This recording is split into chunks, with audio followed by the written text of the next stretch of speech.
Ang kwentong ito ay hango sa karanasan ni Manong Salvador. Ang taon ay 1997. Dinapigi, Isabela. Mga kabagis, umpisahan ng pagganahin ang ating mga imahinasyon. Mag-subscribe po kayo sa channel o di kaya naman ay mag-follow sa ating page. Kasalukuyang binata pa lang dito si Manong Salvador nung naranasan ang pagpunta sa Dimapigi, Isabela. Isa ko rin itong kaibigan na nagtatrabaho sa malapit sa factory dito sa amin. Pagawaan ng Fresh Mickey. Kung di nyo naman na itatanong kung bakit napunta doon si Manong Salvador, ay sa kadahilan ng may mga kamag-anak ito doon sa kanyang father's side. Ayon kay Manong Salvador, napakahirap daw ang pagpunta sa lugar na yon dahil kasuluk-sulukan na yon ng Isabela. Tatawid ka pa sa malawak na ilog para lang marating mo iyon. Sa kadahilan ng parang wala pa naman noon na makitang tulay papunta sa bayan. Isa yung bulubundukin na lugar. Ayon kay Manong Salvador, nanirahan doon si Manong Salvador ng 3 taon. Sinubukan lang niya. Kaso, mahirap daw kasi talaga ang buhay sa parteng yon ng Pinas. At sa mga panahong iyon ay tanging gasera lang ang gamit pa nila na ilaw. Nang dahil sa hindi pa abot ng kuryente ang lugar. Kaya pagkatapos ng ilang taon, umuwi na rin siya dito sa Pangasinan. Pero hanggang sa ngayon ay hindi niya nalilimutan ang karanasan niya doon sa tinatawag nating sirena at mga engkanto.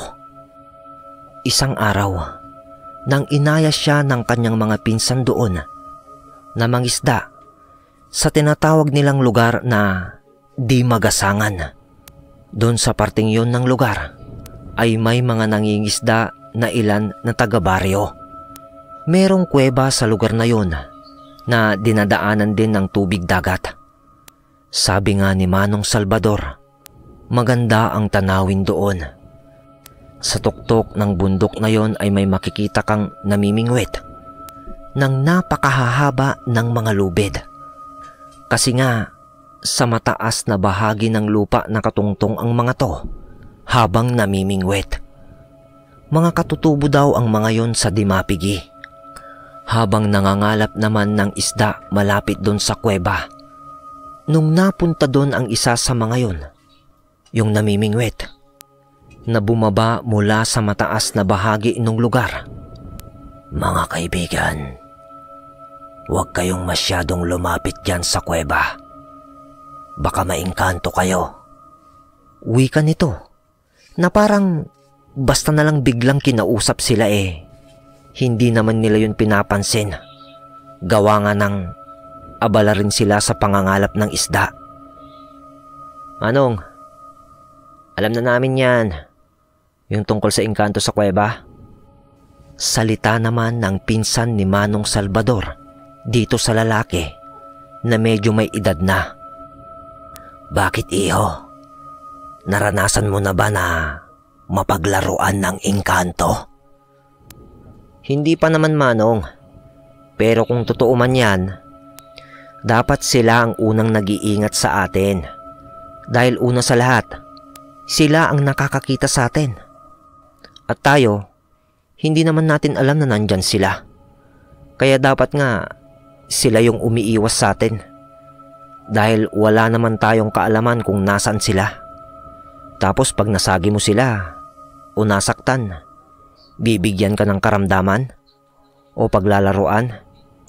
Ano bang malay natin kung nagalaw o nasaktan natin sila?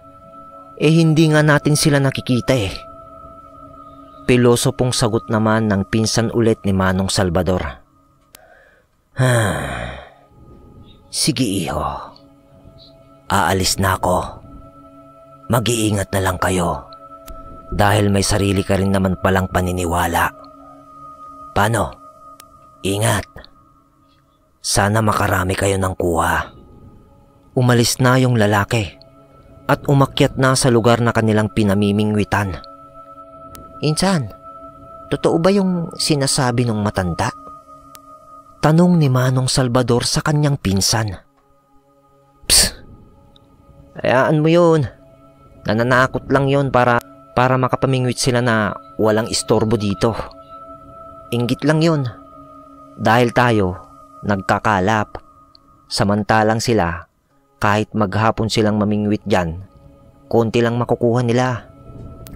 Tumagal pa ng mga ilang oras ang panghuhuli ng isda ng magpipinsan. Nang medyo tirik na ang araw, ninais ng mga to na sumilong sa kuweba. Dahil merong ding pwesto doon na hindi abot ng tubig dagat. Nagsiuwian na rin noon ang mga namimingwit na katutubo sa tuktok. 3 ang bilang ng magpipinsan na to, kasama si Manong Salvador. Ayon kay Manong Salvador, nagbaon sila noon ng kanin. Tapos yung ibang nahuli nila na isda ay kanilang inihaw yung iba para sa pananghalian nila. May dala rin silang konting panggatong. Sarap talaga sa probinsya pag ganun picnic kumbaga. Nananghalian na nga itong 3. Pagkatapos mananghalian ay kanya-kanya na silang idlip sa bukana ng kuweba. Dahil ayon kay Manong Salvador, malamig daw doon at talagang mapapaidlip ka sa sobrang sarap ng simoy ng hangin. Nang nakaidlip na nga silang 3 na magpipinsan. Pero hindi nagtagal, napabalikwas si Manong Salvador dahil parang yung mga oras na yon binabatibat siya. Alam niyo yung batibat? Hindi yun lalayo sa tinatawag nilang bangungot. Yung batibat naman kasi, yun bang nananaginip ka, tapos parang buhay yung wisyo mo. Ako mismo mga kabagis, naranasan ko na ang batibat. Kaya alam ko yung pakiramdam. Konting pagsasalaysay lang sa naranasan ko. Elementary pa kasi ako noon. Nung napanaginipan ko na hinahabol daw ako ng isang anito sa tuktok ng yero namin. Tapos medyo madilim sa lugar ng yero. Alam mo yung tipong parang gising yung diwa mo pero hindi ka makakilos. Ang hirap kaya nun. Nauntog pa nga ako nun sa dingding namin, sa uluhan ng higaan. Dahil sa pilit kong nagpupumiglas, hindi ko maigalaw yung aking katawan. Tapos yung ulo ko yung unang naikilos ko, kaya nauntog ako sa dingding. Buti na lang, katabi ko si Papa nun. Siya yung gumising sa akin. Balik tayo sa kwento. Nang magising si Manong Salvador mula sa pagkakaidlip sa kuweba, tanghali pa rin yun mga kabagis.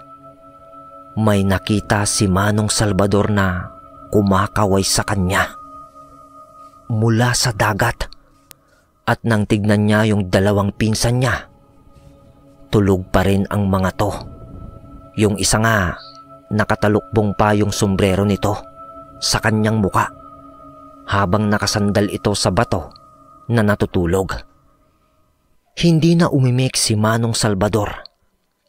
Alam niyo kung bakit? Isang napakagandang babae yung kumakaway sa kanya. Para bang nahipnotismo siya sa ganda nito. Hindi niya raw alam kung bakit parang di siya nag-isip nun. Kung ano kayang ginagawa ng babaeng yon sa gilid ng dagat na halos hanggang liig lang naman ng babae yung nakikita niya. Kaya naman, agad na lumapit itong si Manong Salvador sa babae.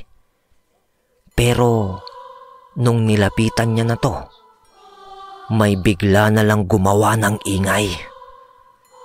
Tapos yung tunog ay, wag, wag. Para nga daw bumubulong yon pero malakas yung tunog. At nanggagaling daw iyon sa loob ng kuweba na isang boses na di mo malaman kung ano.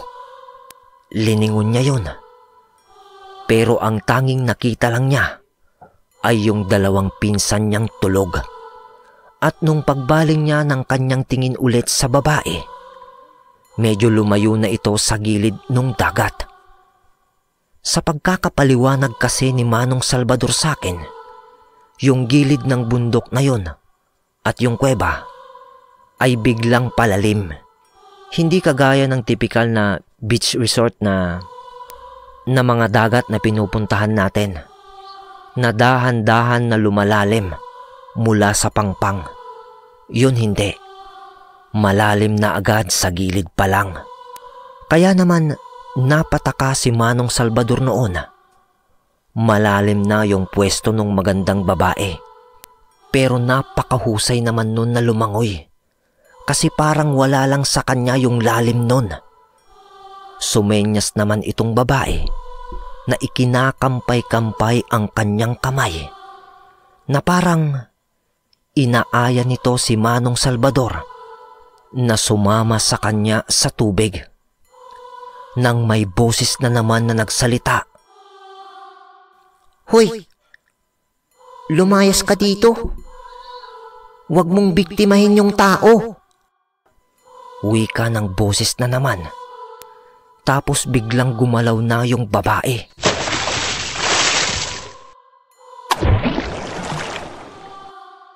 Pailalim sa tubig. At sa pagsulong nito pailalim, ay bumaliktad yung nasa babang parte ng katawan nito. Kung sa tao sana, ay paa yung makikita mo. Pero nakita ni Manong Salvador, isa yung malaking katawan ng isda. Nanlaki ang mga mata ni Manong Salvador sa gulat niya. At dun pumasok pa lang sa isip niya na baka nga isang sirena iyon. Sa gulat ni Manong Salvador ay agad na tumalikod ito sa dagat. At nung tatakbo sana papunta sa mga pinsan niya ito, natisod at naihampas yung ulo niya sa gilid ng bato. At tuluyan na siyang nawalan ng malay. Mga ilang minuto lang ang lumipas nang magising ulit siya mula sa pagkawala ng kanyang malay. Ramdam niya kasing may kumakalabit sa kanya. At nung tinignan niya to, pupungas-pungas pa siya. Isa yung bata na sa pagpapaliwanag ni Manong Salvador, kulay ginto yung damit nito na parang gawa sa makalumang estilo. At yung tenga pa daw niya ay hugis patulis. At napakaamo ng mukha nito ayon kay Manong Salvador. Nang bigla na lang kumilos yung bata at tinakpan nito ang mga mata niya sa pamamagitan ng kanyang mga palad. At nung pagtanggal ng mga kamay ng bata, nakakita ng liwanag si Manong Salvador at nasisilaw pa yung kanyang mga mata nang marinig ang tinig ng kanyang tito. "Hoy, ano bang pinaggagawa nyo? Gabi na." Yung liwanag pala na sumisilaw sa mata ni Manong Salvador ay isang lampa, yung linalagyan ng kalburo para umilaw. Yun yung mga pinang-iilaw ng matatanda nung sinauna. Madilim na pala yung paligid. Gabi na. Gulat na gulat ang magpipinsan sa nangyari sa kanila. Talagang makapanindig balahibo yung nangyari. Dahil sa pag-idlip pala nila, ay inabot na sila ng gabi sa kuweba. Hindi tuloy alam ni Manong Salvador kung totoo nga ang mga nakita niya nung nagising siya. Kasi kung saan siya nakapwesto nung naidlip siya, ay nandoon pa rin siya. Pero may naiwan na ebidensya kasi sa kanya. na naglalaro sa kanyang isipan. Hanggang ngayon, kasi nung maramdaman niyang mahapde yung ulo niya, kinapa niya ito. Tapos nakita niyang may konting dugo sa daliri niya. Ibig sabihin, totoong nadapa siya. Umuwi sila ng gabing yon nang lutang si Manong Salvador sa mga nangyari. Dahil ang nasa isip niya, pinaglaruan kaya sila ng engkanto na nakatira doon sa kuweba ayon sa matanda? O baka naman, totoo nga yung sirena. At nung makauwi na nga sila, panay ang kwento ni Manong Salvador noon sa mga pinsan niya at kanyang tito sa nakita niya ngang babae. Ipinaliwanag pa nga niya yung itsura nito. Pero ala naman daw na ganong dalaga ang nakatira doon. Pati yung bata ay kanyang inusisa. Yung tumakip sa kanyang mga mata. Pero wala din. Tsaka paano mapupunta doon ang isang bata na ipinapaliwanag ni Manong Salvador na itsura nito? Natigil lang si Manong Salvador nung sinabi ng kanyang tito na may kumpare ako noon na madalas mangisda sa Dimagasangan at palagian na marami itong huli sa bandang yon. Ang kwento niya noon sa amin ay may kaibigan daw siya na isang sirena. Yun daw yung nagbibigay sa kanya ng swerte sa pangangalap nga ng isda. Hanggang sa isang araw na mangisda ulit siya, ay hindi na siya nakabalik pa sa kanyang pamilya. At nawala na lang ito na parang bula. Dahil maski bangkay niya ay hindi namin nakita. Patungkol naman sa engkanto na sinasabi mo, mabait naman daw yung nakatira sa kuweba. At ayon nga sa kwento mo, parang tinulungan ka pa nga niya eh. Pagpapaliwanag ng tito ni Manong Salvador. Mula noon, at nung umuwi si Manong Salvador sa Pangasinan, dala-dala niya sa kanyang alaala ang kanyang karanasan sa Dinapigi. Alright, nakakapanindig balahibo yon mga kabagis. Maski ako na nagnanarrate, kinikilabutan din ako. Naniniwala ba kayo sa sirena o engkanto? Bago kayo mag-comment, shoutout muna tayo. Shoutout po kay Miss Jutesa sa malaking tulong na ibinibigay niya sa ating channel at sa page. Shoutout din po kay Gigi Malakad. Shoutout po kay JR Repedro. Shoutout po kay Rosebel Repedro. Shoutout po kay John G. Tangulo Kusad. Shoutout po kay Jocadis John Earl. Shoutout po kay Marivic Montes Soko. Shoutout po kay Glenn Pugoso. Shoutout po kay Marian Bideca. Shoutout po kay Pina Limbo. Shoutout po kay Mike Torres. Shoutout din po dyan sa Kalibo Aklan. Shoutout po kay Grace, Madeline, Daricel, Geneva at Jenilyn. Ayun, salamat po sa inyo. Shoutout po kay Gong Aguirre Sisdorio. Shoutout po kay Maricar Escote. Shoutout din po kay Puebi Salvador Argente. Shoutout din po kay Danny Gamboa Suarez. Shoutout po sa Jansinal family. Shoutout po kay Chad Ocampo. Shoutout din po kay Jeffrey Bourbon. Shoutout din po kay Justin Militante. Sabay-sabay tayo. Salamat sa tunay na suporta.